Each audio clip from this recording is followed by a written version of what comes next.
Now, Carry does swing heavy, so we have to be careful of it. Highly evasive to decently absorbed, or decently armored. So it's been giving us a lot of problems here. I know I'm rehashing some stuff here, but Zap has been giving issues also. It has been hitting a lot of our light warriors. So we're going on a nuclear spending spree, nuclear attack. We're channeling our inner ghost at this point, and we're seeing, well, a red mage get crit for 519. As I said, Carry has not been free at all. On the 2020 Chaos flags on the right hand side, Guda has found an herb and a tail. Has already defeated Garland, so that's about 3-4 minute lead in Chaos Rampage right now, or the Chaos flags he's ahead of right now.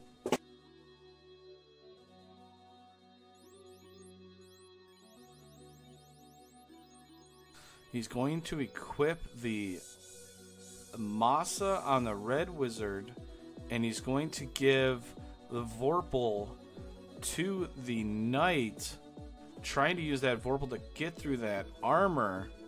Unfortunately, Carrie says, that's a nice black mage. It'd be a shame if I made it take a nap. Zap hits the Red Wizard right away. Darkmoon's in trouble already.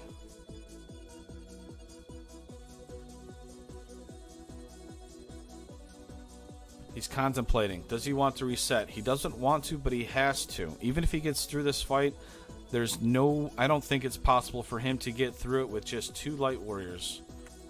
I'm sorry, with just 1 light warrior. Matoya's Cave check by Guda here. What do we got? Dragon armor, gonna reset out of the dragon armor. I would have at least taken it to sell. Kind of interesting that he wouldn't take it to sell.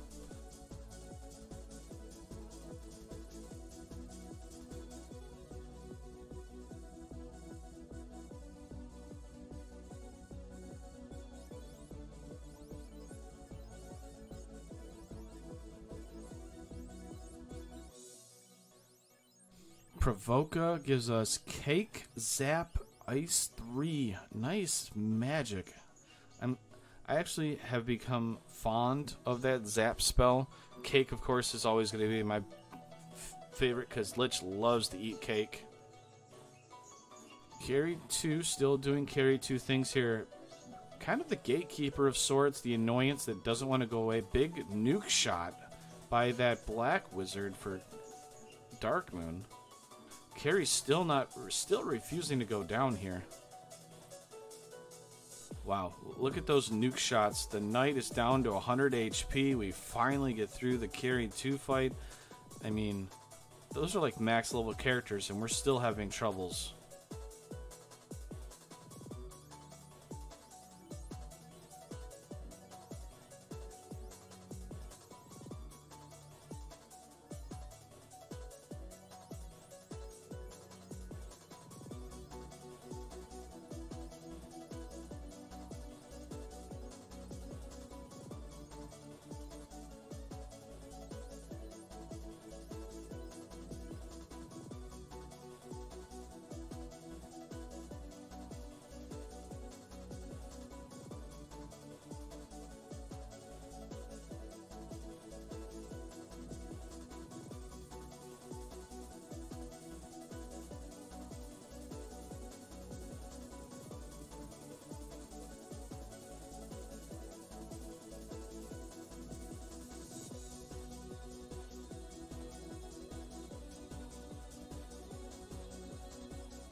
So Guda goes back, finds the dragon armor again, decides that he's going to get it this time. Maybe he was worried about it because he didn't have save items, which I understand.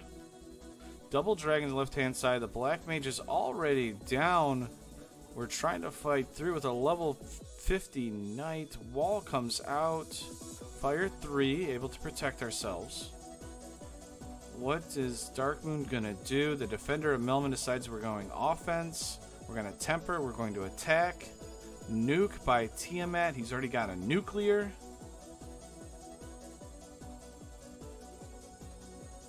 More tempers coming out. The Vorpal is doing all right work with those crit percentages. We're shredding that absorb that Carry has. It's not great, but it's better than what the Masa was giving us. Look at that. 6 hits for 900. See you later, Carry. Was that a slow 2 that just hit?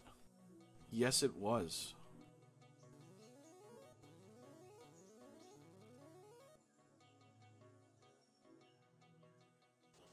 Nuclear comes out.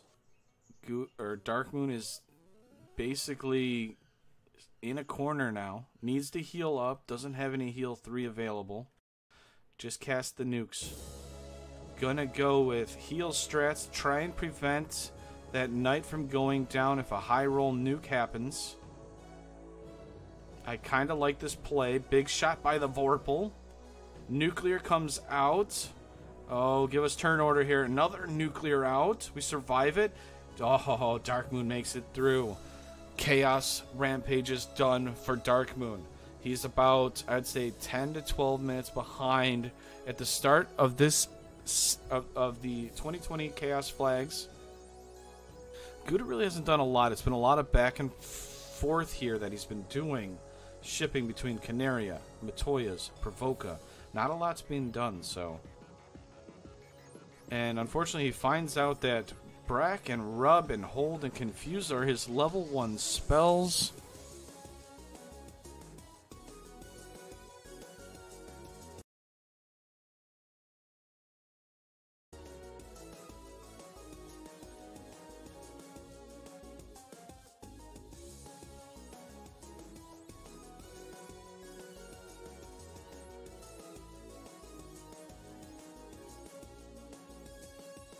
Oh, we got a race, folks. Both of them are in the 2020 Spring Tournament Chaos Flags. Guess I should go over it for you so you kind of know what's going on. There is 3 loose items, but the thing of it is there is a canal somewhere in the inner seas that could be loose that is required to get out of the inner seas. If we don't find an early canoe, we have to find the canal that could be hidden in Marsh, could be hidden in Matoya's chests, could be hidden in the dwarf chests.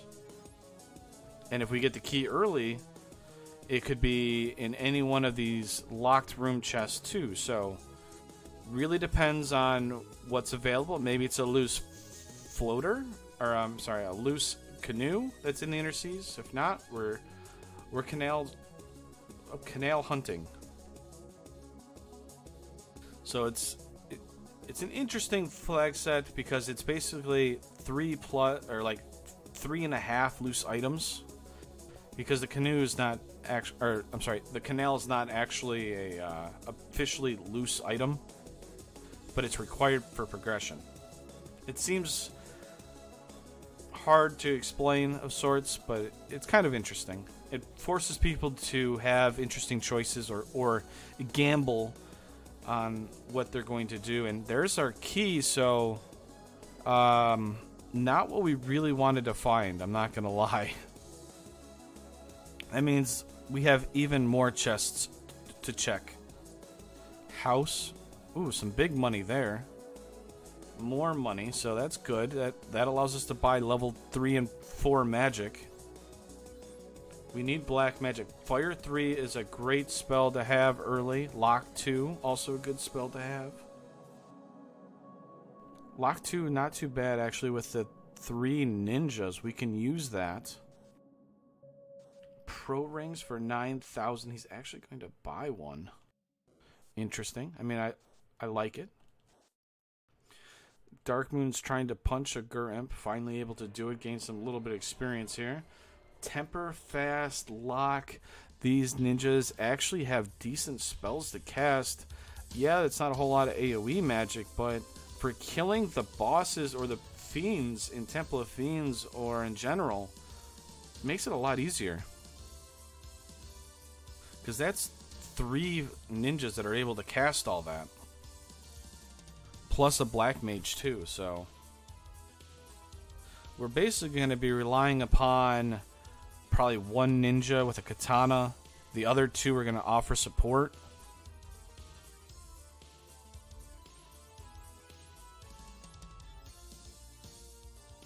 Rune sword, that's a good pickup. That's one of the best weapons that or a very good weapon that a thief can equip before promotion to a ninja, so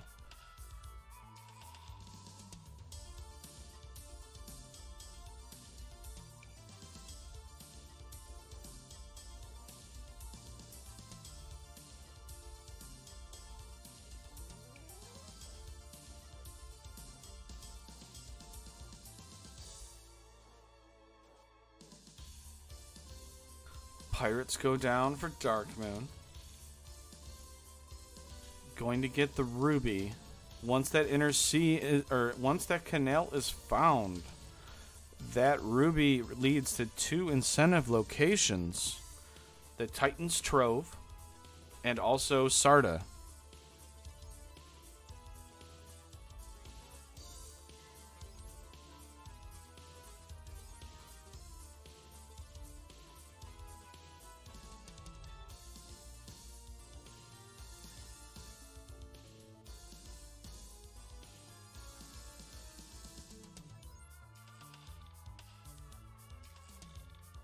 So, cheeky check here by Guda. Doesn't want to go into Marsh at all. Would rather check the Temple of Fiends locked. Also the Cardia check, which I understand. Probably going to make his way over to the Cardia Isle, or the Dwarf Cave also. Check their armory. Raid their armory. We have the floater available, so I missed where that came from. That must have been a loose thing.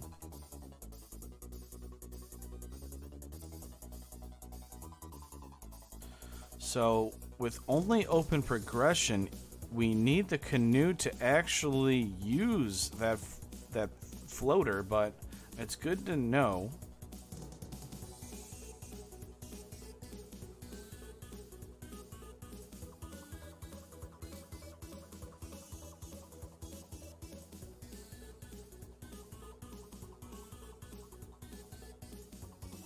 Guda's gonna make the play. Gonna go into Dwarf Cave here. See what the dwarves have for us today.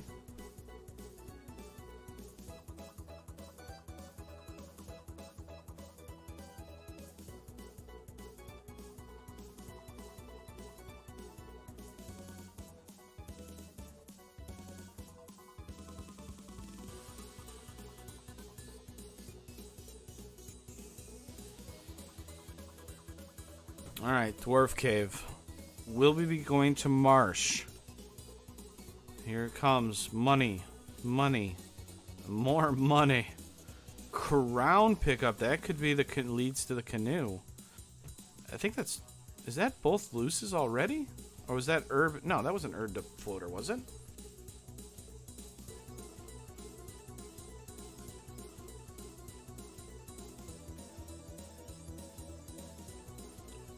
Oh, I'm sorry, the floater was shop item. I just seen it on Darkmoon's side. So Darkmoon has enough money, able to buy the floater.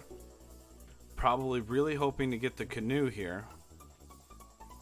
Guda's got to make the long journey to go down south to Elfland and make the journey through the land to Northwest Castle.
So,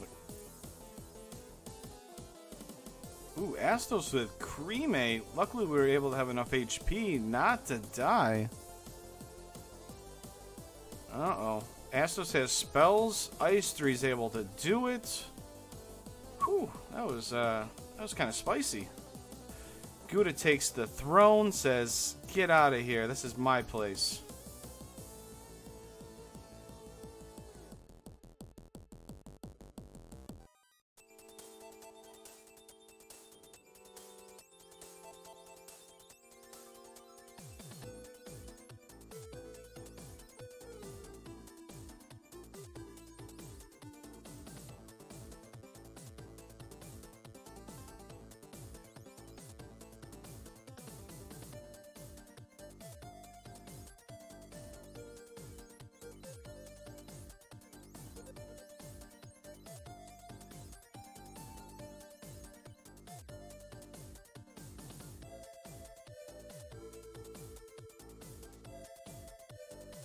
So we're checking the Northwest Castle chest here. Didn't really get much of a spike tile here. It's not bad. Wiz Ogres, Gur Ogres. That's good experience for early on.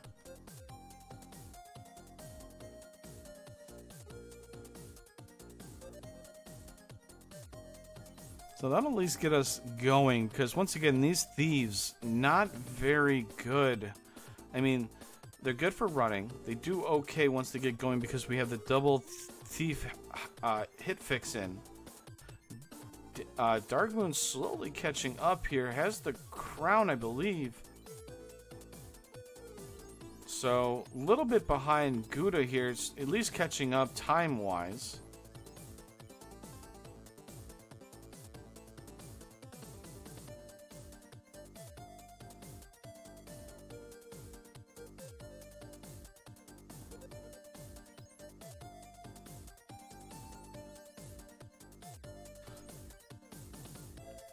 Darkmoon finding out that the ninja, once promoted, gets loaded magic, at least for killing fiends. And Guda, after an hour and 56, says, "Break time."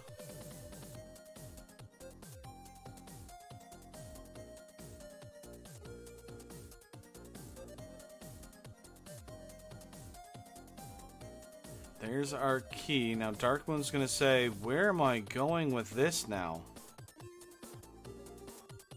We know what's available, where things are.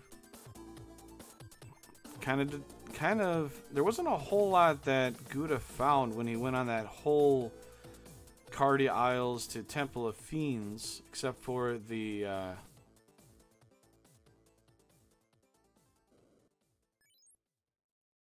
there was one loose that was in Dwarf, so...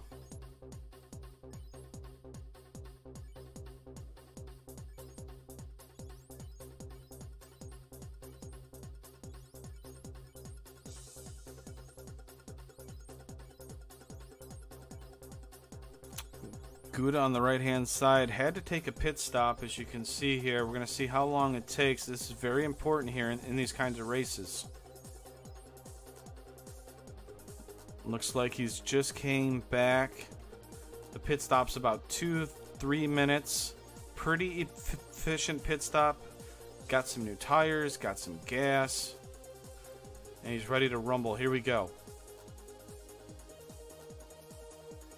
Making the play, going down into Marsh with those two thieves out front. Darkmoon was heading left, decides that he's not going to go left. Looks like he's going to follow in Guda's footsteps, at least check Canaria Castle.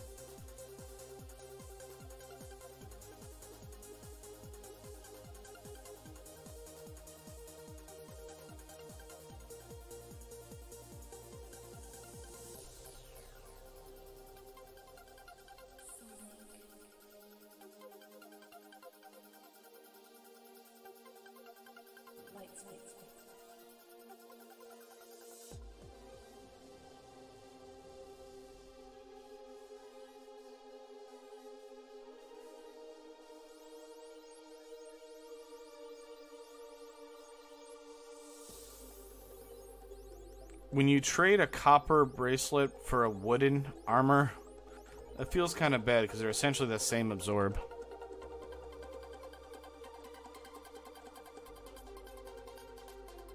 But hey, I think one's more evasive, so high five to that. Alright, Darkmoon, gonna make the trip up to, looks like Temple of Fiends locked room here.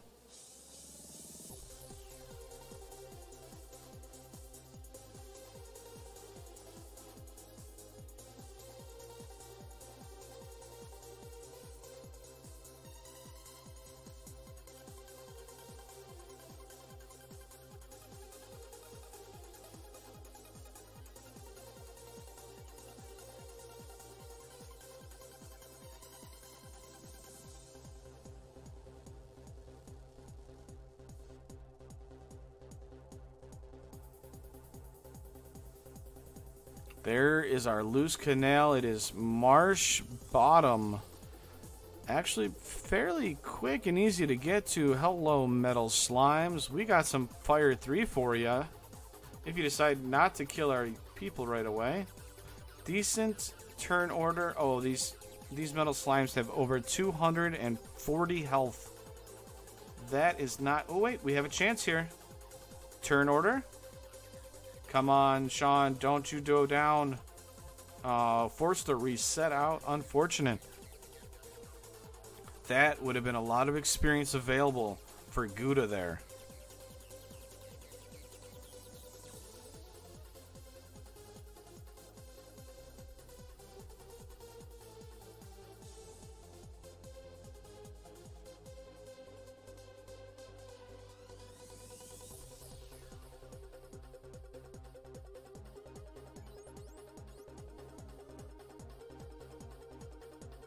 Darkmoon slowly trying to catch up, tracing the footsteps of Guda that obviously had a slight advantage lead going into these Chaos Flags. So Darkmoon's following in his footsteps. Guda's finally got the canal again. Definitely not going to check that wizard tile because those metal slimes are A, unrunnable and have over 240 HP, which Fire 3 has a hard time dealing with, and they hit hard enough where that black wizard, if it gets targeted, will die very quickly. So we're going to go without seeing what's in that chest. I don't think it's going to matter a whole lot, but because I said that, it probably will matter.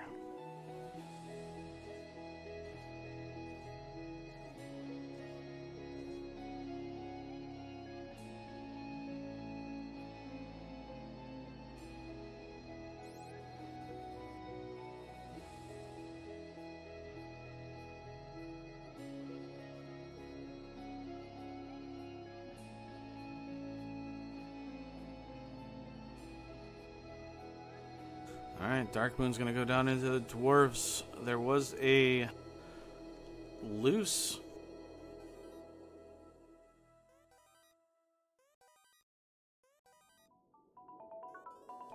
There is the crown. Since Darkmoon has to go that way anyways, just like Guda, going to defeat the kindly old king, then make his way down into Marsh. Now the only difference between these two is well, that might be a difference here, is Guda actually took a couple fights from the Gur Ogres and Wiz Ogres that were in one of the spike tiles, which helped him to get through Marsh. Now, will Darkmoon do that also? That is the question. Because those levels allowed him to make it through Marsh, was almost able to take out those metal slimes. Darkmoon's running 4-person party here. As you can see, a lot lower levels, lot lower health, a lot lower levels. Probably by 1 or 2. So it's not a lot, but, you know, enough.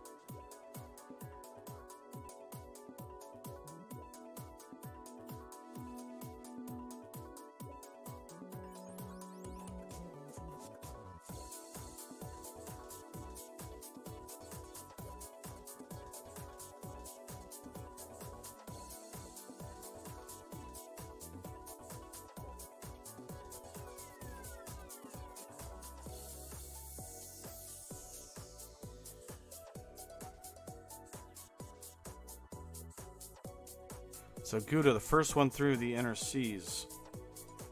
Darkmoon, following in the steps. I keep saying this, but it's very important here.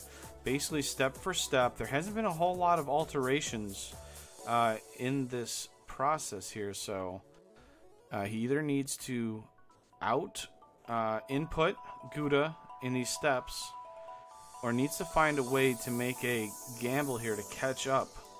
There's the canoe in the Titan's Trove. That allows us to hop on that airship. We are going to be flying in the air shortly. We have a cake coming out by Darkmoon. Needs to cast Ice 3. Unfortunately, forced to reset out. I don't think... I mean, I like it. I like him trying to cast Cake, but I have to admit, Ice 3 or Fire 3 is the way to go. There we go. And unfortunately, these thieves basically do no damage, unfortunately. Astos is a surprisingly hard early boss. This should be the end of Astos here with his Fire 3. The good news is no cremates came out. We have that slab. And we move on with our lives. Now he realizes he's got some chests to check. And don't use house. Oh, he used the house. Okay, so it's not... I mean, there's nothing really bad about it, but it just means he's not going to be able to grind here if he wanted to gain a couple extra levels. Finds the Wizogre Ogres. Not going to take the fight.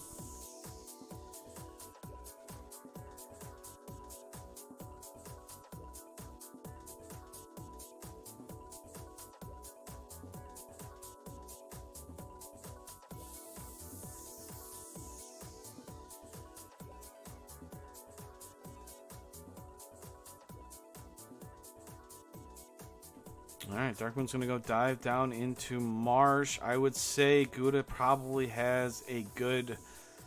I mean, I don't see them in counter manipulating because I don't think there's anything good at the start. So, I mean, it's getting up there. It's 10 minutes maybe right now. Could grow exponentially here with Guda getting that airship now and flying. And Darkmoon has gone to the north or the top side of Marsh, which we know Canal is not located at. Now, if there's a loose here, this could be good for Darkmoon, like maybe a Masa, or, you know, another loose that somehow ended up here. That'd be great for Darkmoon.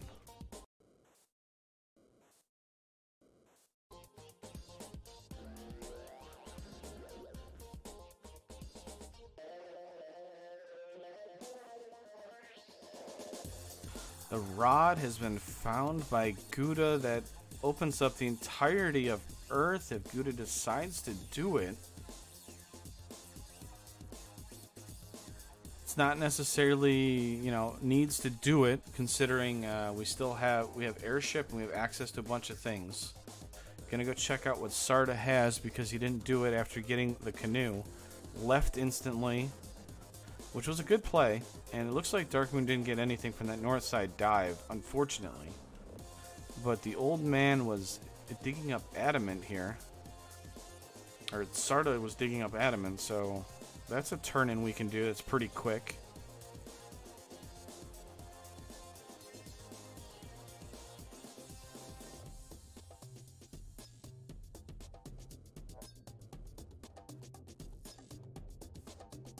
Alright. Now, this is going to be kind of important here for Darkmoon, as we've seen earlier. Will he go into the metal slime spike tile? Oxiel is found. That is required. So what do we have left? We have Ordeals and Ice Cave that are the only two locations that are left to check besides Waterfall. So we still got some locations to check here for Guda, but I mean, it's slowly coming down. We have 2 more loose items available. He's going to go promote. Ninja's early promoting is very good. It gives us access to a lot of stuff here. Because Thieves can't equip anything. Darkmoon finds the canal. Now, how much more exploring will he do?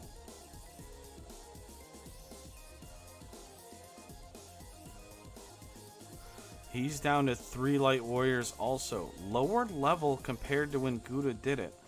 Now, if he gets a lucky... okay, 6 slimes. It's slightly better than what Guda found.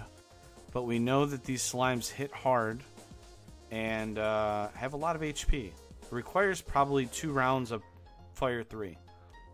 And he casts Ice 3. That's not going to do anything. As you can see there, slimes resist Ice 3. Maybe a missed menu. It happens.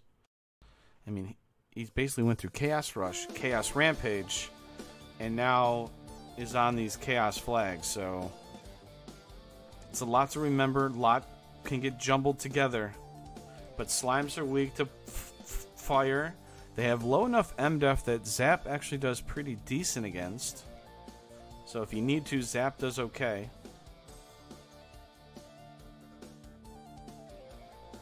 Guda is raiding the dragons, the Cardia Islands. We found a cap. That's not very good, to be completely honest. But you know what? It's always fun to meme about it. More money. Ice Sword. So Guda's making a decent amount of... or getting a decent amount of stuff here. Oh no. Is Darkmoon going back? Oh no. He's going to check the... he's going to check these chests here. Guda didn't actually do this. Might have forgot that he had the key. This could be big for Darkmoon to catch up if there's a loose here. Because Guda's not going to come back at any time. It's going to be one of the last things he does. Nobody goes to Marsh.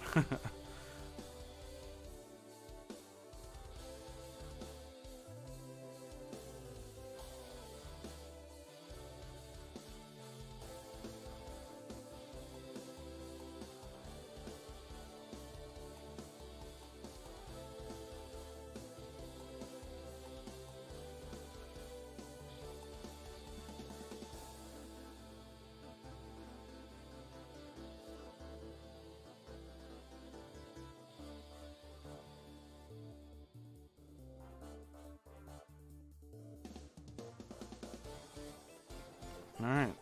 Darkmoon checking the last minute chest here. Guda's making the trip to Ordeals. That is incentive. He's got to make it.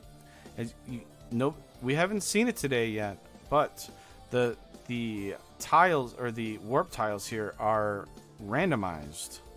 As you can see there, that one lands him all the way back at the start. He's got to reset out.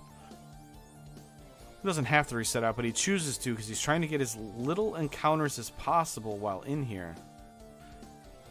I mean, it's a decent amount of experience here, so taking these fights are not necessarily horrible.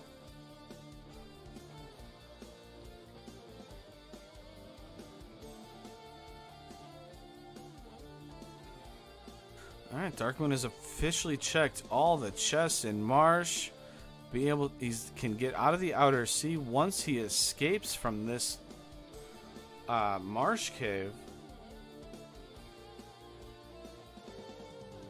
Then he's going to go to Titan's Trove, unless he does some sort of big brain play and decides not to do it, but we know it's not a big brain play. He needs to go to Titan's Trove to get his canoe. Then he can go in the air by going to the Ryokan Desert through the river tile to catch up to Guda. Guda is getting baned by some Argoyles. Sean is the only one left on Guda's side to make his way through Ordeals. Probably going to try and scout it out with this solo ninja just to get a decent idea where to go. And there's the information dive. Is he going to continue? He's going to continue to try to make it through with one ninja. Loses the initiative battle against mummies. Mummies are battering him. Does the ninja live up to its name? Will it run? Yes, it does.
So Guda unfortunately has to redo the dive down into ordeals, but he has already exploited.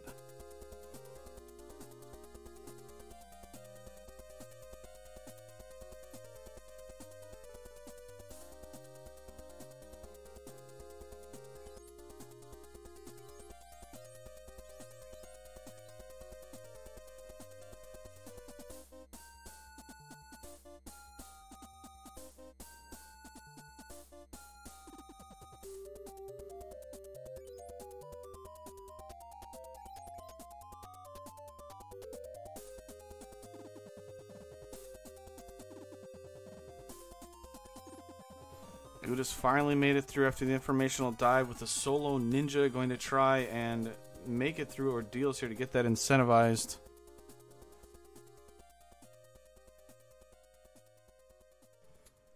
Darkmoon trying to catch up, obviously following the footsteps. I keep mentioning this because it is very important here.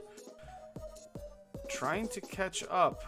Unfortunately, slowing up. I think he's... Oh, he doesn't check the Titan's Trove first. It's not a huge time difference. Masa is in ordeals. That's a big pickup. Good news is Darkmoon will more than likely get it unless it's not required. Ordeals chest.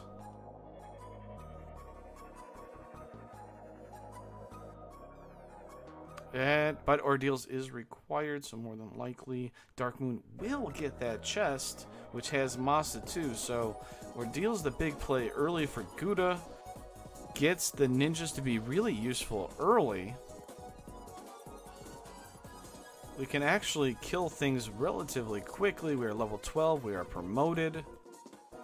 We are looking pretty good at this point because when level 15 happens, we will actually have spells available. Darkmoon finds out he gets the canoe that he passed up. Could have saved a couple seconds by just leaving.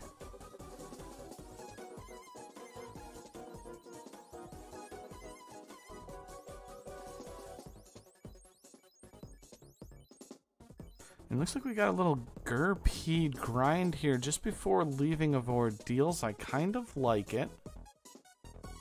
Although these Gurpeeds apparently do not die quick enough, so maybe not worth it.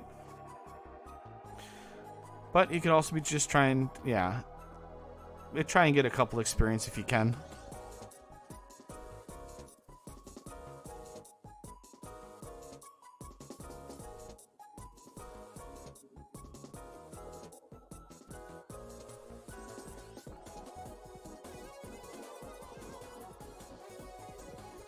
Alright, so Guda, out of ordeals, going to make his way back to his airship.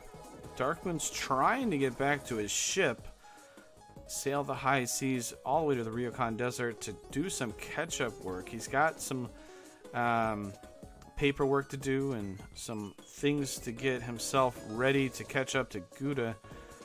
Darkmoon's actually going to take the river system route. I'm actually not sure where he's going.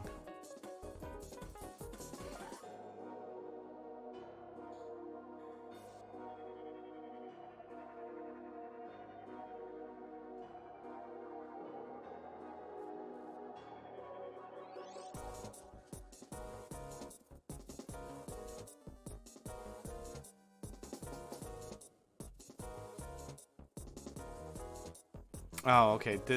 I mean, he has the canoe, so he did the long walk. Okay, that's the reason why I got confused.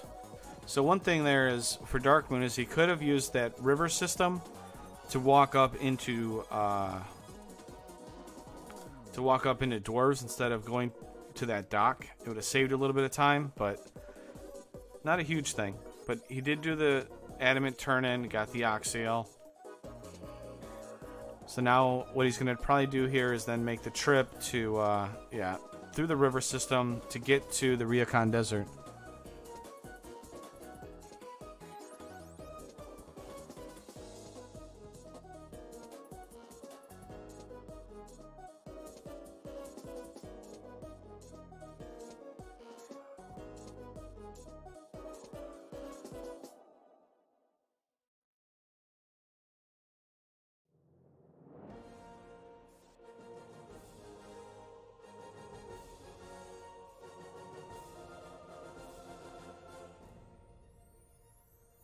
Guda thought about going to Volcano, changed his mind. Where are you going? The Commissioner? Titan's Tro? No, you already did that check. Doing Earth? No, he's just gonna fly the air. Sail around in the air. Gonna go turn into TNT, I'm assuming.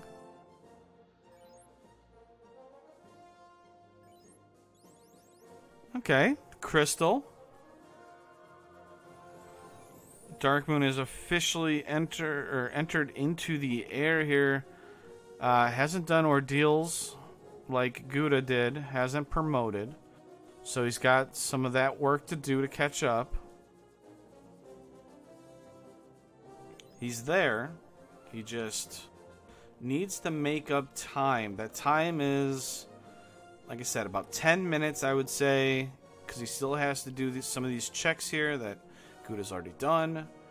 Actually, that lead might actually be extending to about 12-minute lead.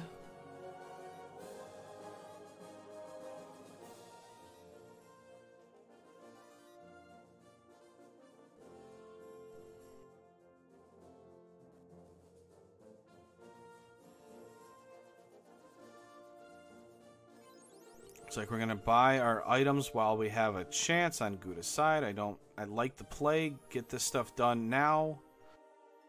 Both runners are going with the 3-person party, which is interesting. The ninja unfortunately has very low HP growth. You just don't have much of a tank. I guess it's not horrible. It's just we don't have access to white magic.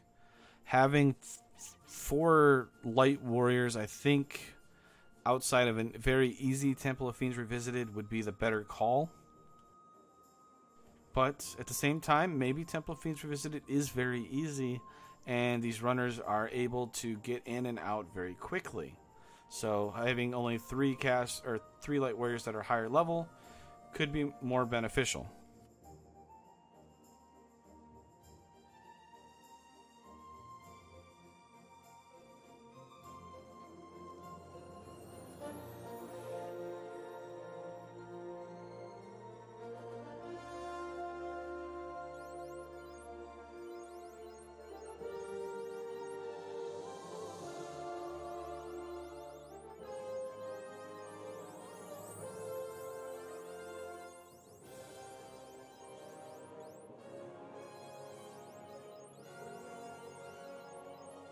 So we got the ice cave. This is incentive.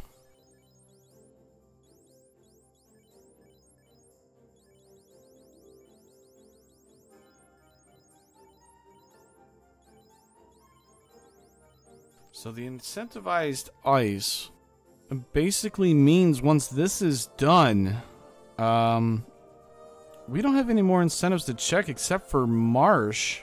Or I'm sorry, not Marsh, Waterfall. I'd have to look at what Guda has in his key items. We have access to the water floor. We have cubes, so we're missing loot. We're missing chime. So more than likely the loose is going to be required. There's 2 of them. Because we still have a Thor hammer and I believe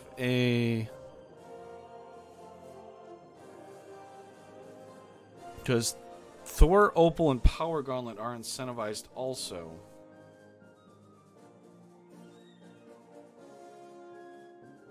Nice use of the walking there. Slow down our characters, make sure we don't fall into the hole. Decides to go along the safe zone there for a second. The Lefanish people were using another language to make TNT.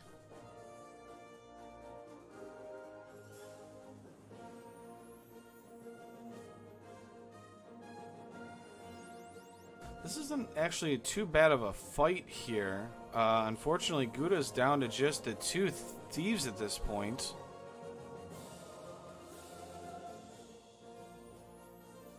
Going to be a lot of experience for that group there. heal potions are only at 50, so he's got to do 2 laps around Ice Cave. Meanwhile, Darkmoon on the left-hand side doing the cheeky move is going to on-rack location, probably Waterfall.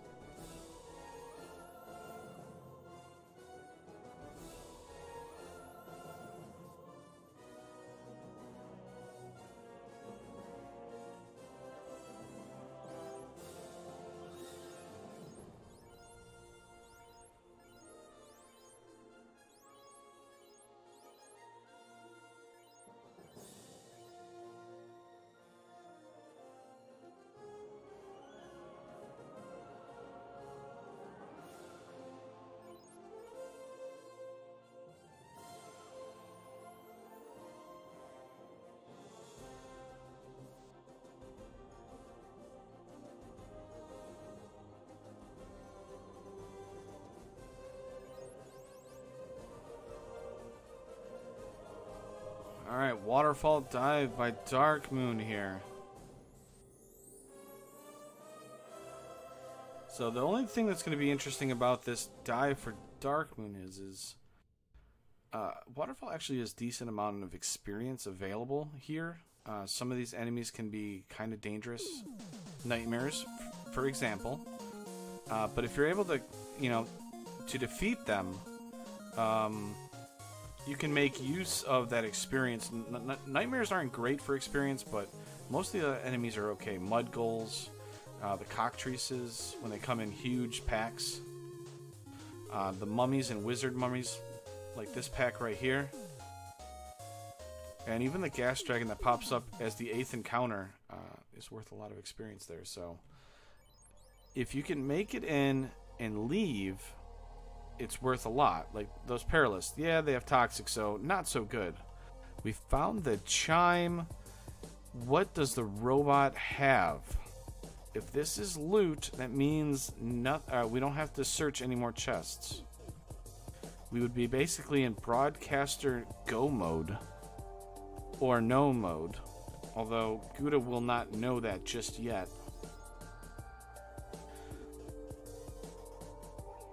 What does the robot have? The bottle, so we still don't know what's going on. And Darkmoon has to walk his happy butt out of here with 1 ninja. A ninja and a prayer, and it's definitely possible. I would definitely put the light axe there, wizard axe, or the wizard staff.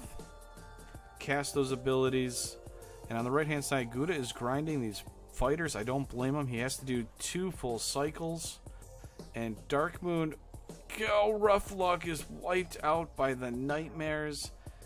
They lived up to their name.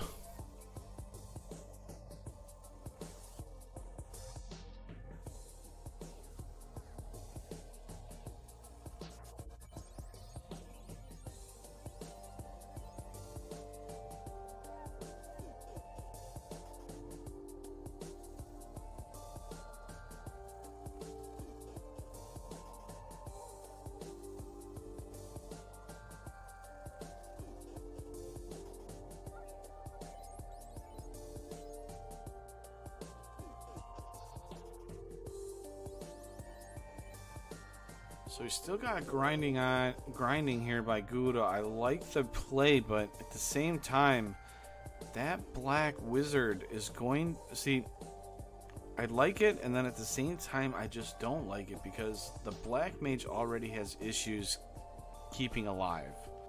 We've already sacrificed one of the ninjas to not be used. So... And ninjas only learn up to 4 spellcasts of level 1 to 4 magic. That's just not enough to fully utilize in a long Temple of Fiends unless, Carrie, Tiamat, and Kraken decide that they're not going to be too hard and require a lot of tempers or fast charges to actually kill.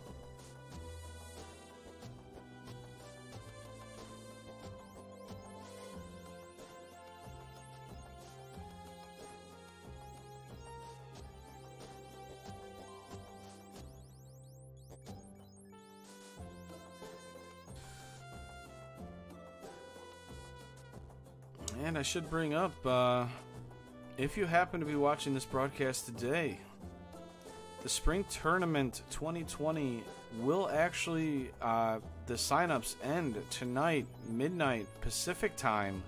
So if you're interested in partaking in it, you need to sign up today, which is March 15th, 2020. You have until midnight Pacific time to sign up to get involved in this. So if you happen to be catching it today, you should join up.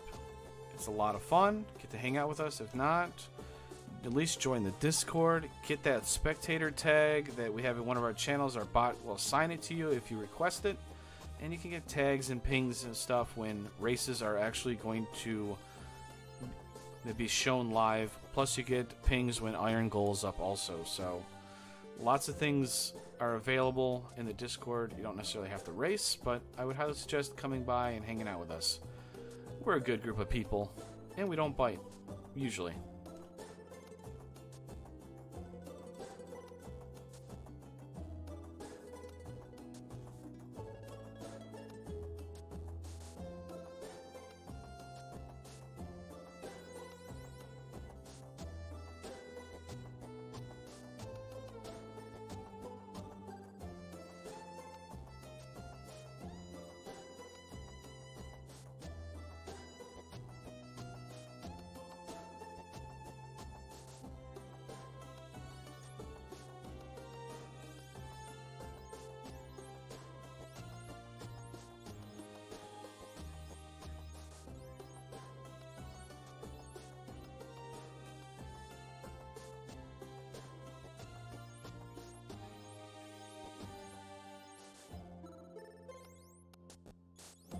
So Guda's out of ice. Finally done with the grinding.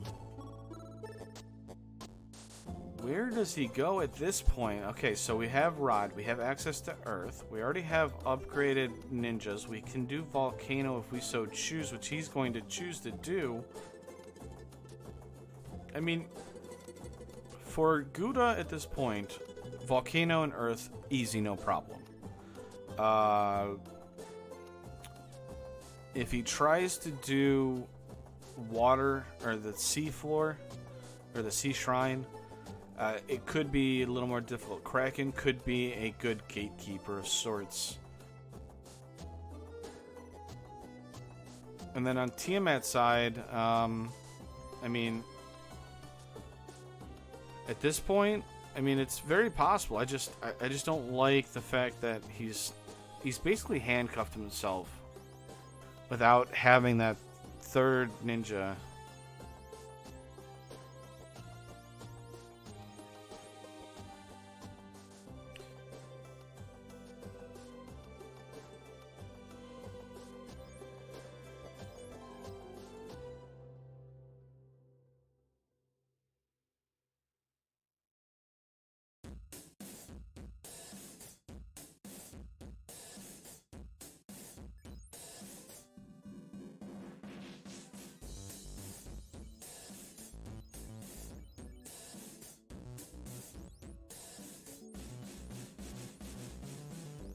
So a ribbon pickup there for Darkmoon.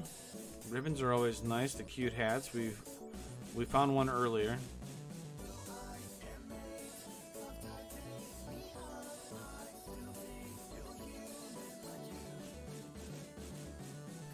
Darkmoon's going to do Ordeals, going to find that Masa that is hidden in Ordeals, so good play by Darkmoon to hit it up first. That'll help out. Unfortunately, he's fallen behind in levels at this point. I mean, the lead is slowly gaining in Guda's side. Level 8 for Darkmoon. The defender of Melmon is trying to battle back. Guda is not giving him any opportunities. But Guda has taken some interesting gambles. Not necessarily gambles that he wanted to do, but maybe gambles that he has been forced into. So now we've got a grinding of... So he did a grinding of his ninjas. There's two ninjas in Ice Cave. and he's trying to avoid the lava tiles as much as possible. Interesting here. Most people would rather walk on the lava tiles, but because we have no access to white magic, he's trying to save as much HP as possible.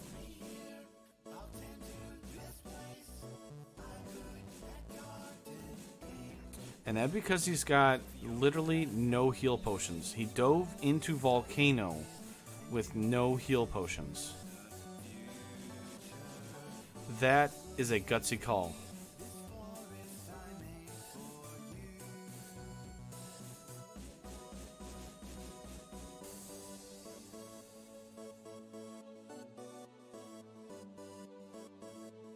Oh boy, this is going to eat up more health. Alright, we're going to try on take on Carrie. We're not going to be full health. That black mage literally is going to have no health. Let's see what this Masa wielding. Oh, slow comes out. We're able to dodge it. Ice sword doesn't break through the armor. Masa 10 hits 277 with a crit or two. This carry is kind of armored. Temper coming out. We're trying to break through that absorb. Finally able to 10 hits, 480. Guda's going to light his first orb with a gutsy call of not having barely any heal potions. Entering in the volcano floor, so nice play by him. I have to admit, he proved me wrong. That sounds about right. This is why I'm broadcasting and not racing.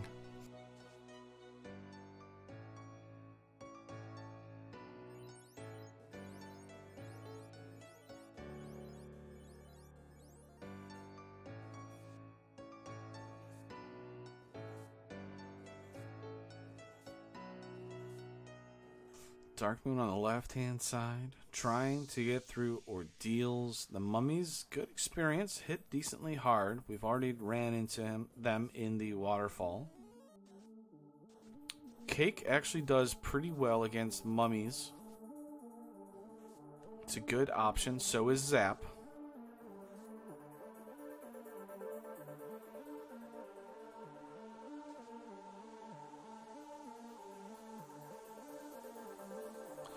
Level 11 for all those light warriors on Darkmoon's side. I have been there, being under-leveled. It doesn't feel good, but he's making good use of it. He's battling through. Masa pickup. You know he's got a smile on his face. I can see it in the webcam, the reaction as he head shakes, or head bangs if you want to call it, and says, "Oh yeah, I got myself a weapon." Pro rings for 9.6k. Okay. Pro rings are always nice. Gives us protection from death. Alright, so Darkmoon still has the TNT turn in.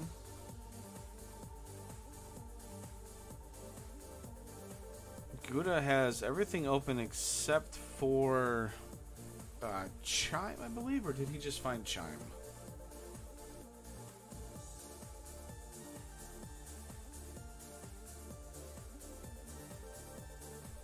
Tyro meat leaves the Tyro meat.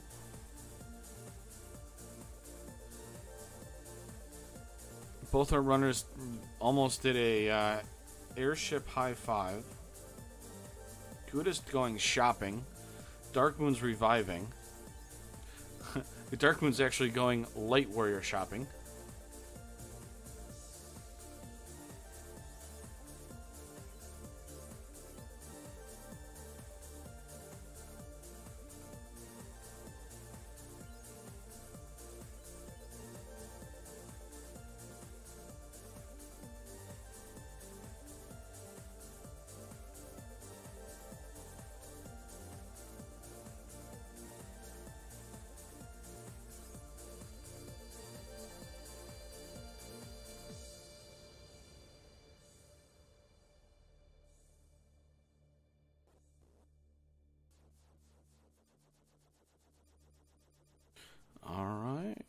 So, oh, he does have the chime. So he's just missing the loot for go mode. We know that's going to be loose at this. Oh, no, we still have the bottle to turn in. The bottle is found from the robot, so we got to see if the bottle leads into the loot, or we're going to be searching for key items here to find the loot. So, Guda 1, key item away from go mode. Darkmoon's trying. Buying some items, getting those ninjas equipment. We're going to need it. Guda's going to have an easier time in here because he's higher leveled. Better equipped also.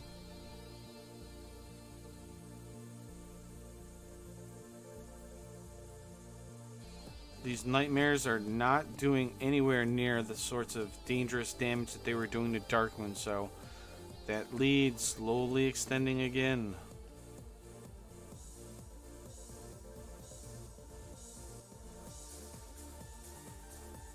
Perilous are actually the one that I was talking about that are good source of experience.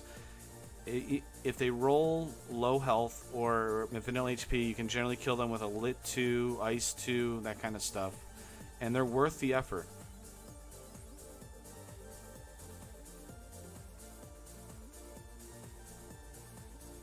Ice 3 is going to clear him up here for Guda. And, I mean, one cast, 2400 experience. Yeah, it's not overly great, but for the effort and danger that you're in, it's worth it. There's the bottle pickup from the commissioner. Guda's gonna check some chests here, see if there's anything maybe loose. Power bonk. Has to walk out. I'm kind of surprised he doesn't have warp with the promotion, but it might have been somewhere where he just isn't. He doesn't have access to it right away, or it's an easy accessible. Unfortunately, the Black Wizard basically gets annihilated for exact damage. Guda's got to walk out with just the 2 ninjas. Ice Cave has the Black Mage's number on both of our runners.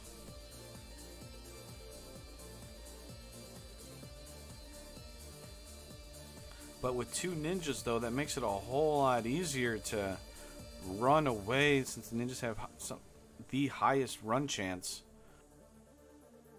Of course, I say that, and he still manages to get ambushed by nightmares. Ice Cave dive for Darkmoon on the left-hand side.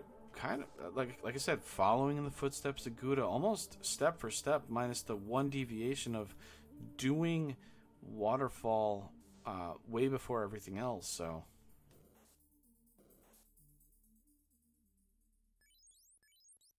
Bottle turn-in. I don't remember what it turned into.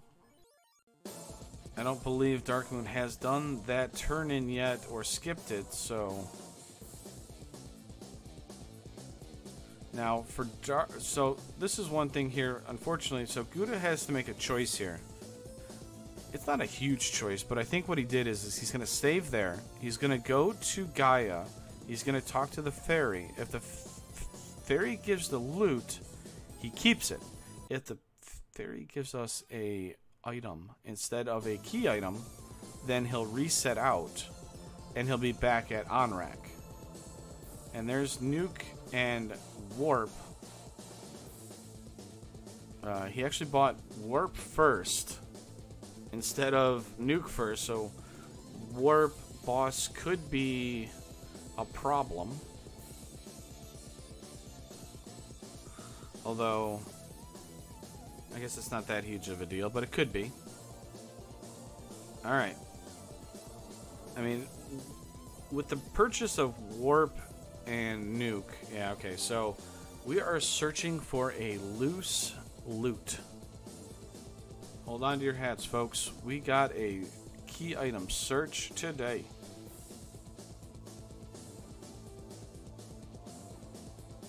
Where is he going to choose? Guda looks like he's going to go to...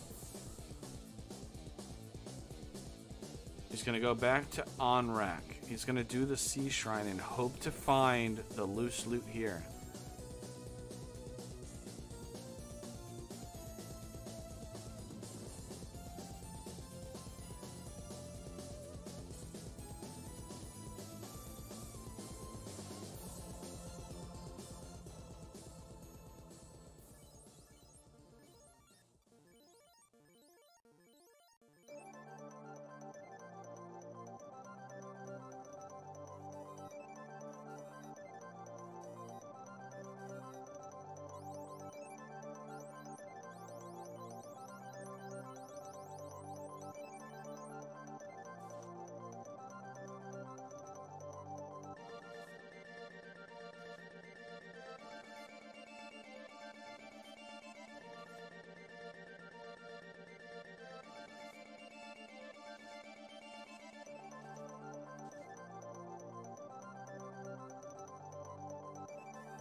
As you can see, Guda, the commissioner himself, going to the left-hand side of Kraken, hoping to find... So, one thing here with the Sea Shrine is anytime you're looking for a loose, you have some people that will do Mermaid side first, some people that will do Kraken side. Kraken side, obviously, if you do Kraken side and check all the chests here, and you find that loose item, you know, it's great, it's on the way. If you go Mermaid side and it's a bust, then you have to do Kraken side anyways, and you have to check all those chests. It's kind of hit or miss. Some people say one way's better, some people say the other way's better. I mean, either way, in my opinion, it's up to luck. I definitely would go with the Kraken side first, just because if it happens to be there, you're going. If it's not, then you can make your decision, do I go to Mermaids? Medusas with damage poison, that hurts a lot, even with the ribbons. Oof, that Fire 3 is going to save Guda here, but this Kraken side dive is going to be, I don't know. This is going to be an interesting dive here on Kraken side. And as Guda had grinded on these fighters, guess who's grinding on the fighters in Ice Cave also? Darkmoon. Black Mage has been killed again. I mean, these two runners are literally running almost the exact same thing, doing the exact same things.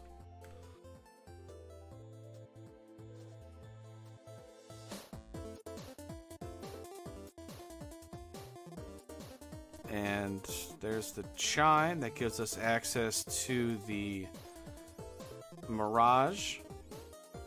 Allows us access into the floating castle.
Guda skipping checks, still going Kraken side.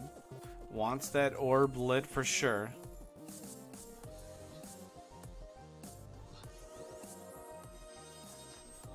Darkmoon's actually going to check these two chests that are way out of the way. I say way out of the way, but I've seen a lot of times that loose items that are required are in one of these. That is the Volcano Armory floor.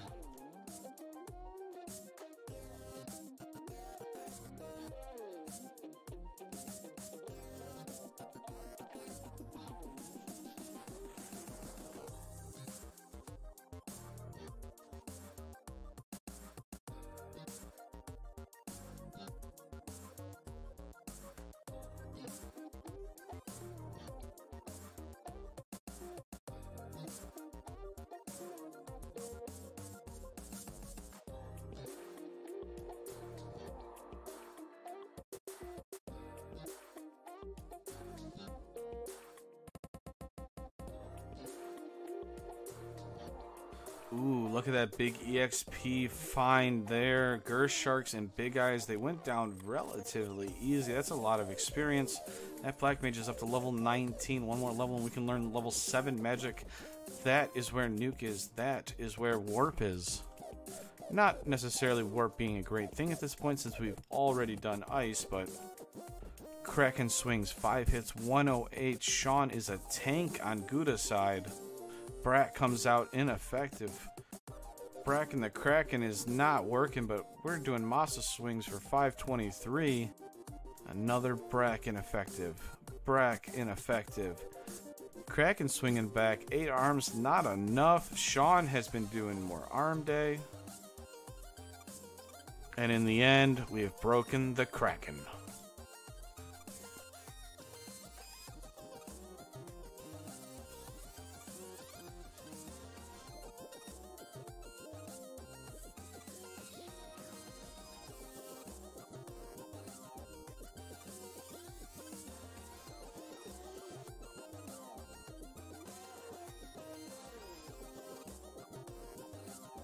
Alright, Guda, after lighting his second orb, is going to go Mermaid side now. Not going to take that chance.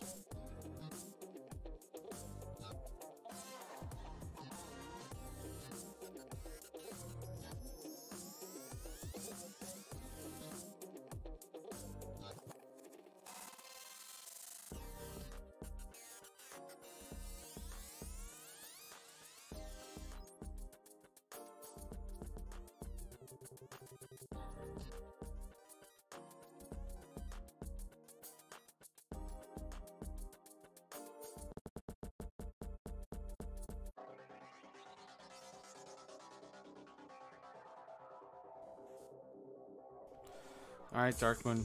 We need to get the pedal on the gas here. I don't blame him. But he's got to make some catch up here. Or else he's got to hope for a very hard Temple of Fiends Revisited.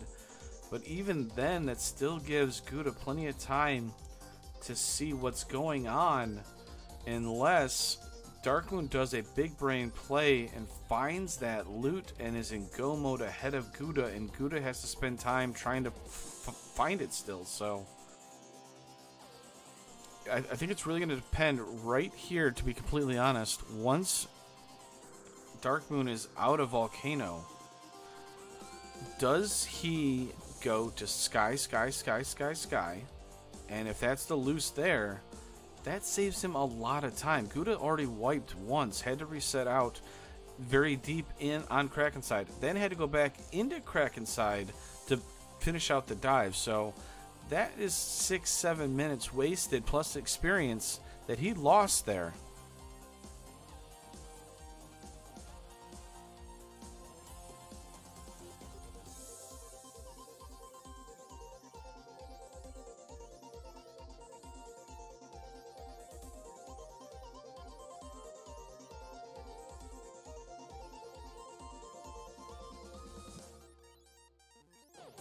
Alright, we're on the mermaid side for Guda. Is loot here? Black shirt, that's pretty good. We can put that on our black wizard. Interesting. I think I would rather have that flame armor, to be completely honest, on that ninja, but that is just nitpicking at this point. Especially with a black shirt available, it's one of those trade-offs. Do you want the absorb, or do you want the ice resistance and time resistance? Katana. Oh, hey. He goes, wait. I actually need that. So Guda finds a katana. That is located on Mermaid's side. So now we have Masa. We have katana. This actually is great. You know why? Both those ninjas are high level. He can decide if he wants to go, pure damage, and then he can change up his plan. If said enemy has high absorb, then he can switch over to the katana, which has a higher crit chance, which allows him to rip through that absorb. Because crits reduce the absorb by half when they hit.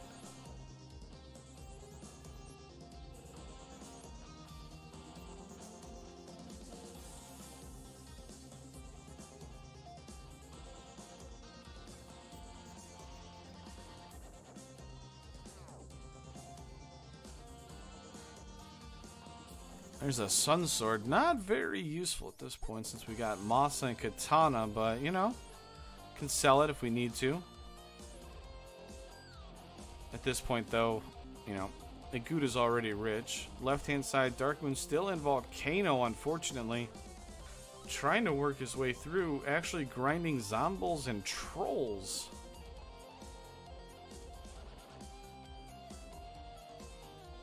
TFC check hype. Unfortunately winds up nothing. And short sword, so Sea Shrine is a bust.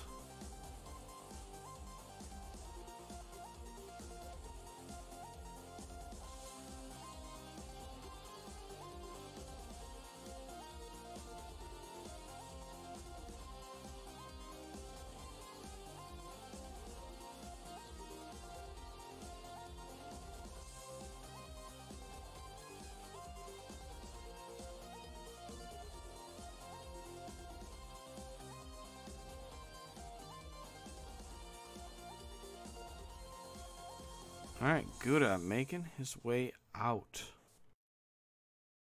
Did I see a crystal still in his thing? Has he not done Matoya check? Or did he reset out of that?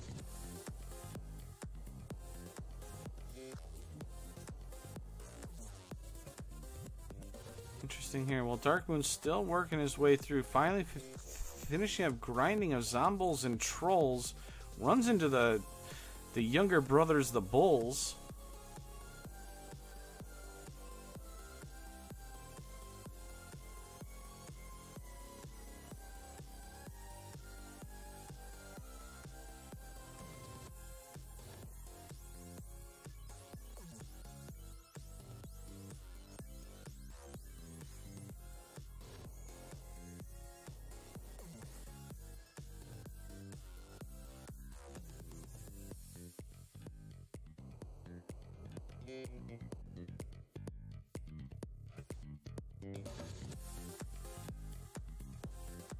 Alright, Guda is going to make the play. He is going Mirage.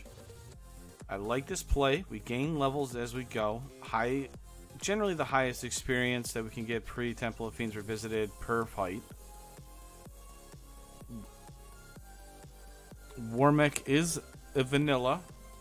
And there is the loot. That is the one check Guda did not do because of his health potions. Darkmoon is in go mode, but he's still checking chests. What are you doing, Darkmoon? Darkmoon, go back. Just kill Carrie. Go. This is your time to catch up.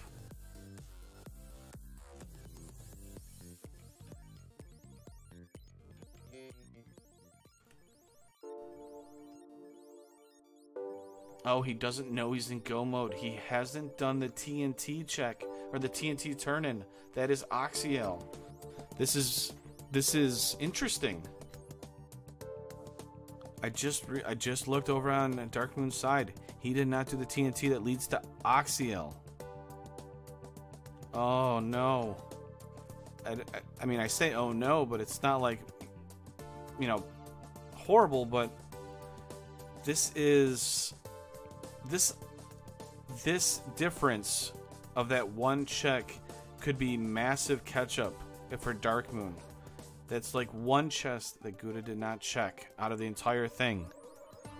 I mean, how soon does Guda actually go back to that chest?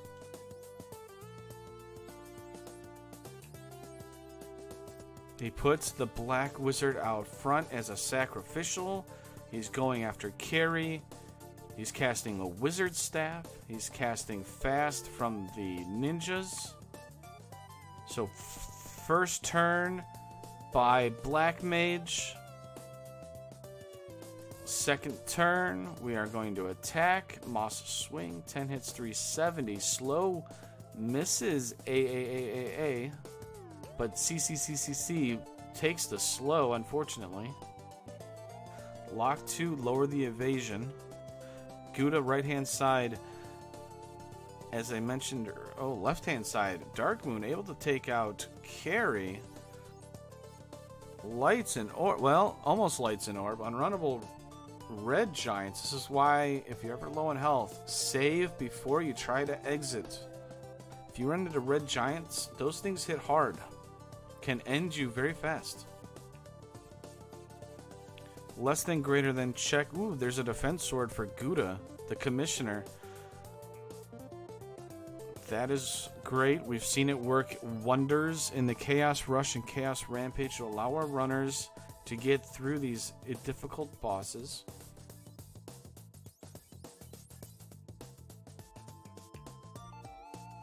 Alright, Darkmoon, you need to go to the TNT turn-in. Oh no. He's refusing to go to the TNT turn-in. He's in go mode if he does it, which means he's going to check chest because he thinks he still has loose items. I don't blame him. 3 hours in, my mind would be mush also, but he has a chance to get a grip on Guda, a strangle grip on Guda, take the lead from him, and just bypass him. Unfortunately, 3 hours in, mind is mush, and we miss out on the TNT turn-in.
Both of our runners are in Sky now. Ooh, white shirt pickup there. That cast invis too. That's a nice pickup. Power bonk. We've seen it earlier. I mean, it's going to be interesting here because it just really depends on when Darkmoon does the check of TNT here. Because if he still does Earth, I mean, that's still adding more time. I mean, Guda's checking chest too, so it's not big. It's just Guda's already been in a lead. So for Darkmoon to catch up, He needs to realize that he's in go mode and be able to take a commanding lead at this point.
Alright, Guda, right hand side here. What do we got going on here? More money, checking chests. I mean, there's not going to be a whole lot left here. We've already found a bunch of ribbons. We've already found a lot of good equipment, katanas, mosses. We might find another katana, but at this point, do we really need it? We kind of need a base damage sword.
Orb lit for Tiamat. Sorry about that, everybody. Ooh, another ribbon there. So I believe we found all 3 ribbons. Wow, talk about cute hats for everyone here. They've ran a 3-person party. Everybody's got a ribbon. Everybody's protected from all elements. And Darkmoon just really needs to... Ooh, Wiz Vamps. You know, I have to admit, I have never seen a Black Mage fall over so much, except for watching our two runners today. They have just been crushed over and over again. And as you can see there, Guda's trying to recheck, figure out where, or if he missed something.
Guda trying to find that loose loot. Unfortunately for him, it is located in the Agama floor. Literally where the Agamas are in those two treasure chests. He's only checked the one, that bottom south chest. This is giving Darkmoon a chance, but Darkmoon's checking a lot of chests here. Just has not done the TNT turn-in.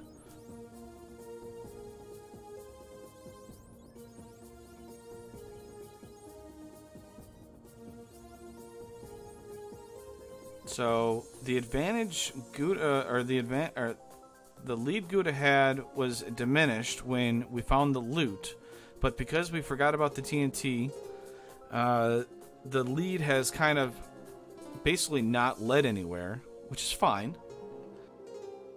So it's just a matter of now, can Darkmoon get through this sky floor with the characters he has?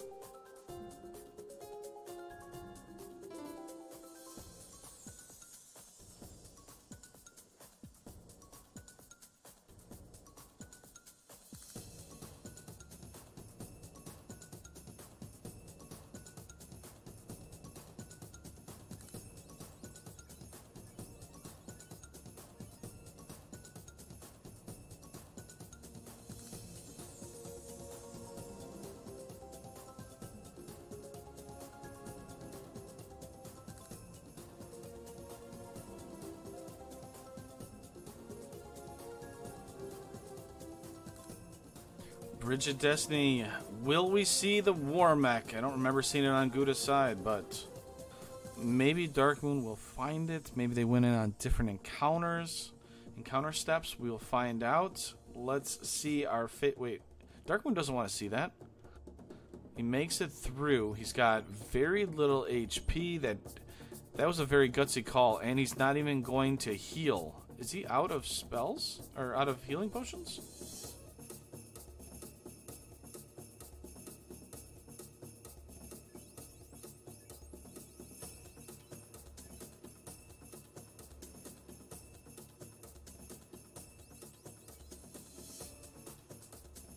Either way, Darkmoon is through, lights a second orb.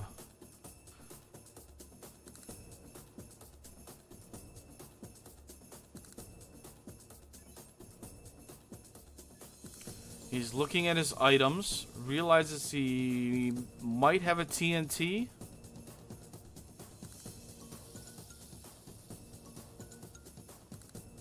Oh no. He's going to Onrak without the Axio? Alright, we're making the dive down. We are going to go to Onrak. We're going to hang out with our favorite cope person. We're going to talk to the person that's blocking the submarine and realize that we can't do anything.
Darkmoon going left hand.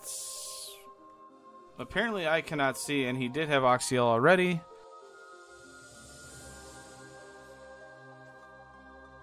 And then I'm not sure why he was checking all those chests, so this is why I am...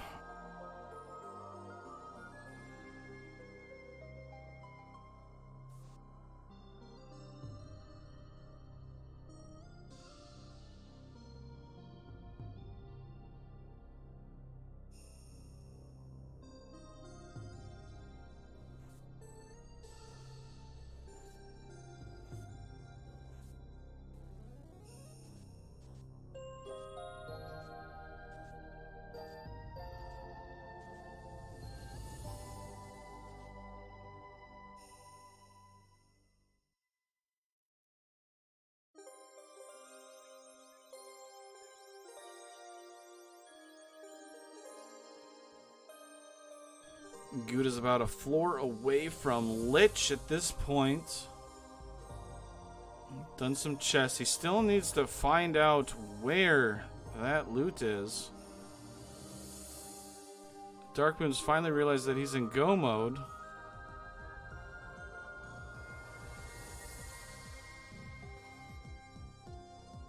Still has to do the seafloor and then into the earth.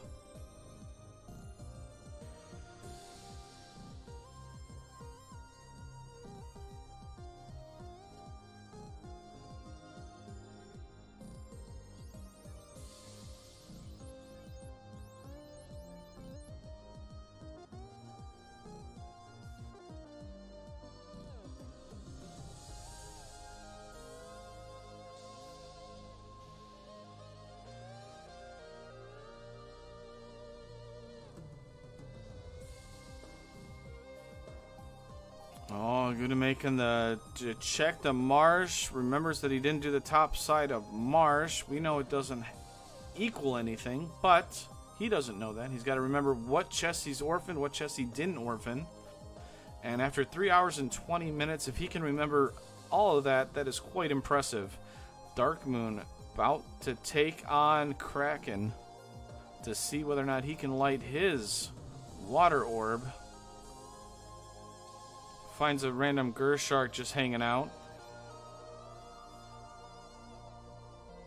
Alright.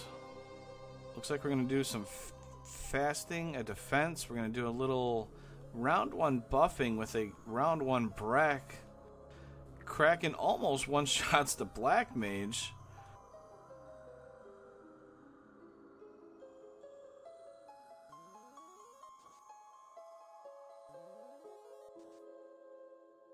Brack into pieces. Alright, that is the 3rd orb lit for Darkmoon, the defender of Melmon. The commissioner kind of lost at this point, trying to find the loose loot that he orphaned over in the Agma chest. He's got to remember, he's got to do the key locked. He's also got to do this check here where metal slimes are up.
Oh, the commissioner himself has finally made the move back to Volcano.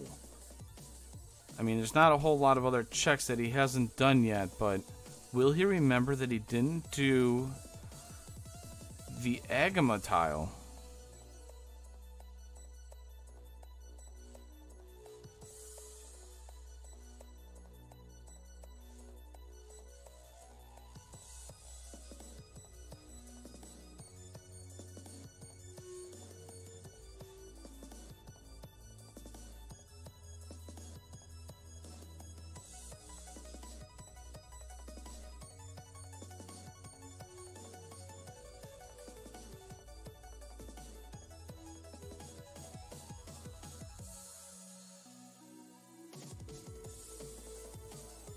Darkmoon is almost going to be entering Temple of Fiends Revisited.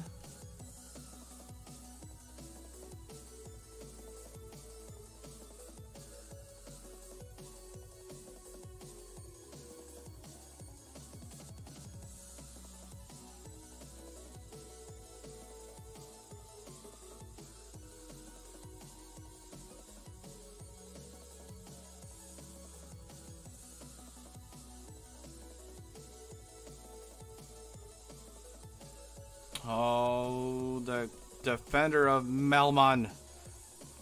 Almost entering Temple of Fiends. Meanwhile, the Commissioner Guda getting closer to that Agama spike tile that's holding his treasure chest of loot and glory and a musical instrument. He's almost there.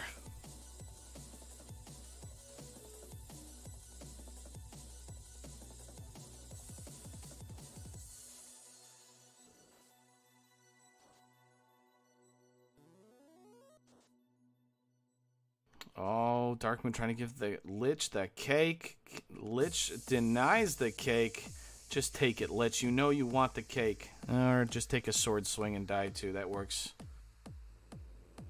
And Darkmoon is officially able to enter Temple of Fiends Revisited.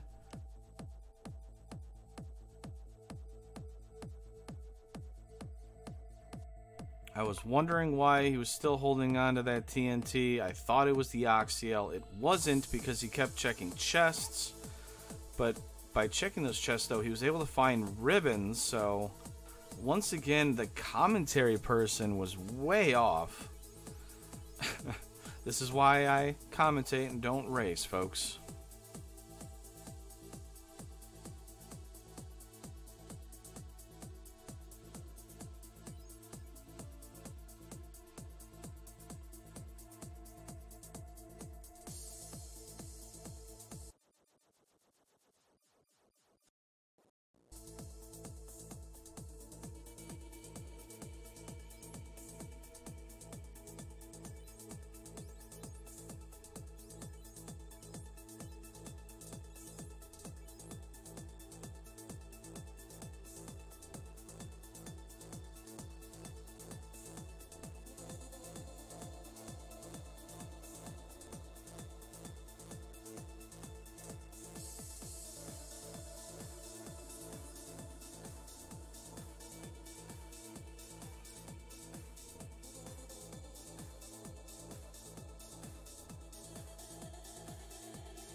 Darkmoon officially enters Temple of Fiends Revisited at 3 hours 27 minutes. Guda's going to be right behind it with that loot. That hidden loot that he orphaned, just barely costing him lots of time here. Darkmoon already had to wipe out green dragons, kill the black mage again.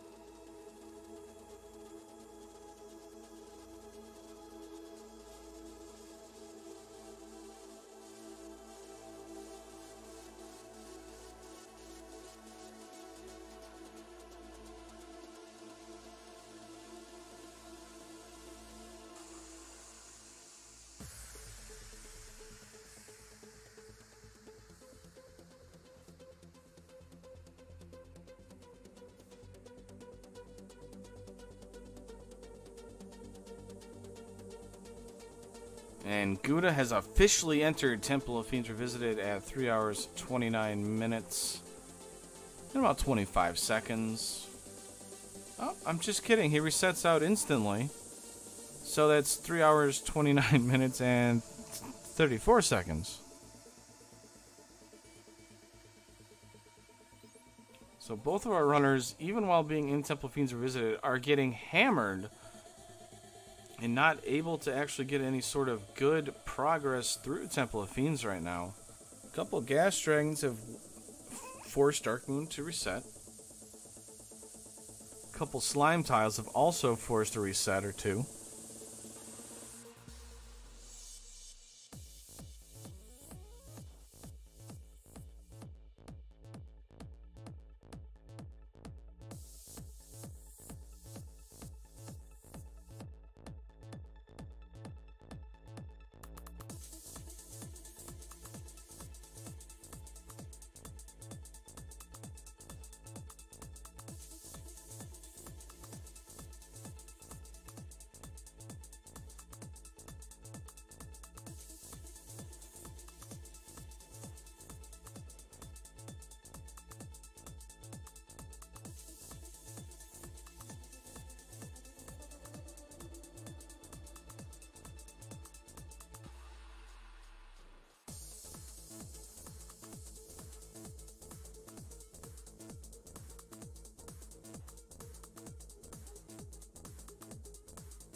Alright, Guda's finally on the earth floor also. Guda, or Darkmoon, about to pull speed bump 1. Lich 2 is down in 2 swings. See you later, next time loop. Darkmoon with probably about a minute lead. Not even a minute lead. Guda just plowing through earth floor here. Lit 2, Lich is not casting a whole lot of stuff. Masa swinging Black Mages 185, and Lich is down just as quickly. Oh, both of our runners literally holding hands at this point here. Darkmoon rearranging items. Precious seconds ticking away.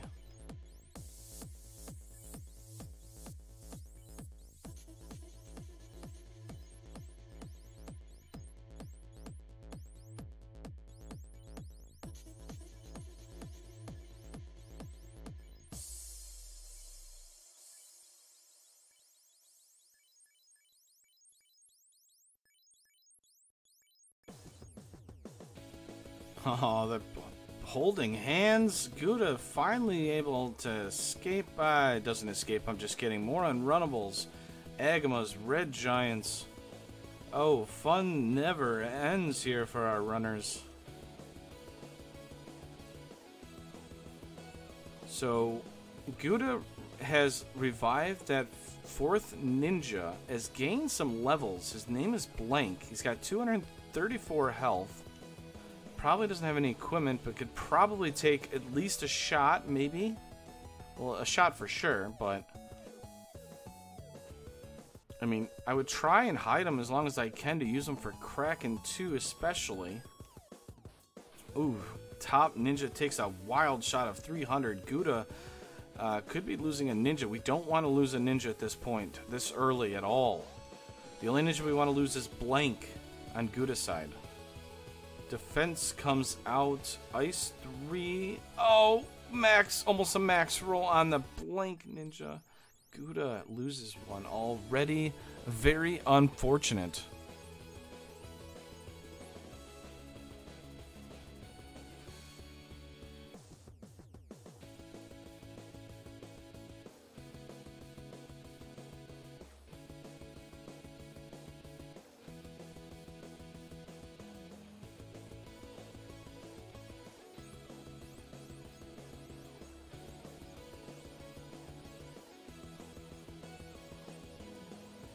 Alright, well. Carrie's down. We're moving on. Darkmoon about to take on Carrie here. Carrie didn't do too much. Has a very heavy attack, though, so we're hoping that the Black Mage doesn't get attacked. Katana not able to make a big dent. Unfortunately, damage poison comes out. We're able to resist it. But that means a lot of our people are very susceptible to the Carrie attack. Look at those HP pools. Carrie can hit hard. Kraken's been pulled on the right-hand side. Decent shot by the Katana on the left-hand side. Nuke comes out on...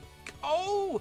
Kraken on Guda's side. The Black Mage survives with 6 HP. This could be big. Can we kill Kraken here?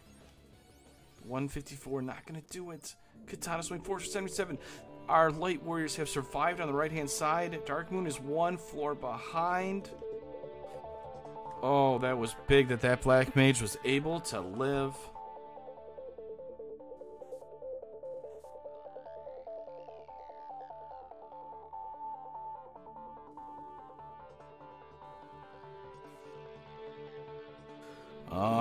The air floor for the Commissioner himself, Unrunnable Worms, taking up more of our heal potions. And we're about to take on Kraken for Darkmoon. It wasn't too bad for Guda, but it was pretty spicy, though. That nuke could ruin things very quickly. Darkmoon does not heal up that Black Mage. That Black Mage is even more susceptible to that nuke roll. Oh no, nuke comes out. There was no way that Black Mage was going to live either way, but that is a tale of two differences right there. One Black Mage was able to survive, the other was not. Guda's on Tiamat. He's going... Ooh, big shot by the nuke there by Guda's Black Mage. Another big shot by the Katana user. We're breaking through Tiamat's defenses here. 726. Guda is defeated Tiamat with 3 Light Warriors. That is great for the speed of being able to take on Chaos.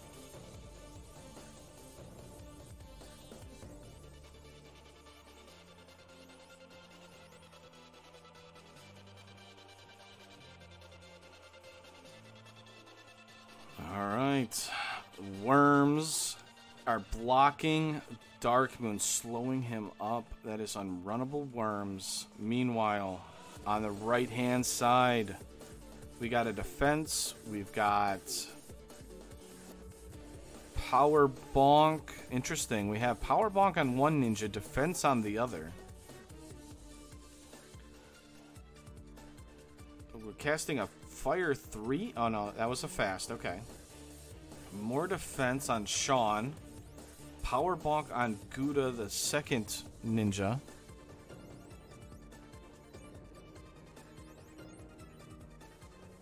Ooh, slow 2 hits the Black Wizard. That's awesome. Tiamat's being pulled on the left-hand side. We only have 2 ninjas here. Tiamat swings, not doing a lot of damage here, so this is good for Darkmoon to catch up. 2 hits for 113. Okay, now it's becoming a problem. Big swing by the ninjas on the right-hand side for Guda. We're at 1 fiend difference between the two, but Guda is just plowing through Chaos. Big swing. Not a big secure. 4 on Tiamat resets the race for Darkmoon. GG for Guda. Well done. Differences, I would have to say, Black Mage being able to survive, and I know I made a big deal of all those chest checks that Darkmoon did. I mean, the ribbons were great that he found. I understand it,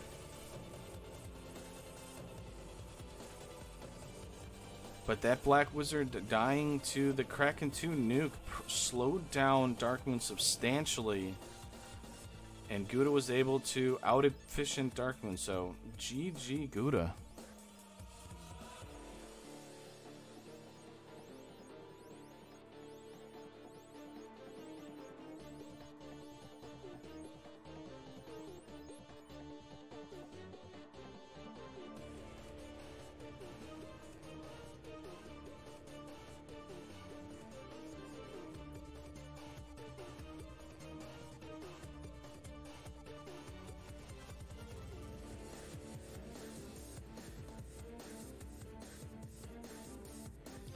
Darkmoon about to take on Chaos. Didn't see anything too overly annoying. But, of course, Darkmoon is doing it with 1 or 2 ninjas and no black mage. Vorpal swinging out, not doing a whole lot there.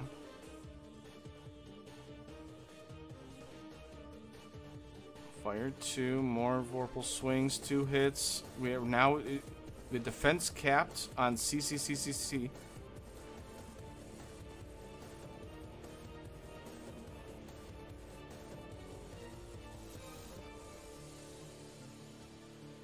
Crack out, but we have enough ribbons. The play by Darkmoon paying off probably with that crack, because I gotta admit, the ninja just not very good. So Darkmoon checking all those chests ends up paying off massively against Chaos, proving that I was wrong. Fast coming out on that carry ninja.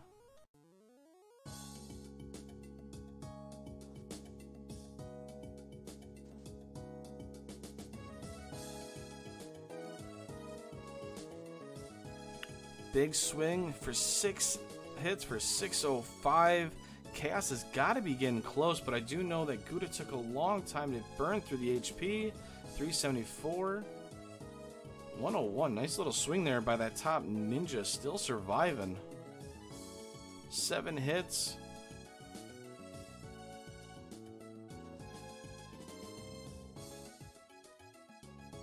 Alright, GG by everybody here. Darkmoon finally able to defeat Chaos, about 2 minutes behind. Yeah, it's about 2-3 minutes behind for them, for our 2 runners here, so GG to both of them. Guda, the commissioner, lives up to his name, able to win, shows the defender of Melmon how it's done. One heck of a battle for both of them. I'm sure they're exhausted. I'm watching their webcams and they look exhausted, but thank you for watching this YouTube exclusive I have done for this race. It was a lot of fun to watch back, or watch. Hope you all enjoyed it. Make sure to like it, subscribe. Let me know some things that needs to be changed on the YouTube, and y'all have a great night.